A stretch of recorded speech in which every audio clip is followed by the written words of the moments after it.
Hello guys, bago pala tayo gagawa ng yung straight throw. Unang-una ito yung gamit natin. Clipping tool, tapos tester, tapos yung TP wire. So magsisimula na tayo. Tapos meron pang RG45. Ito yun siya, RG45. Tapos play white. Yan muna guys, kakat natin to.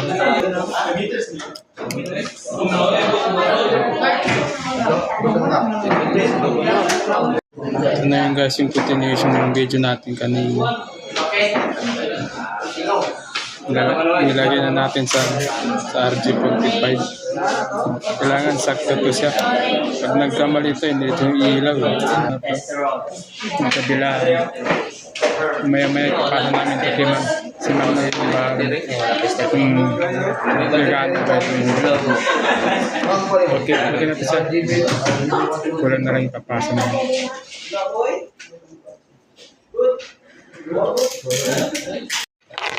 I-tester natin guys, unang-una ipapasok natin yung RG45 guys. Malaman natin kung gumagana ba talaga.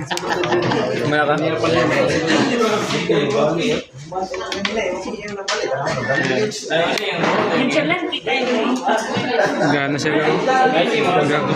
Ano siya gaw? Anak ko, hindi na ako sa juntan. Sigat na.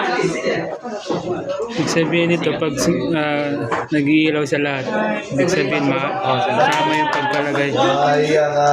Thank you.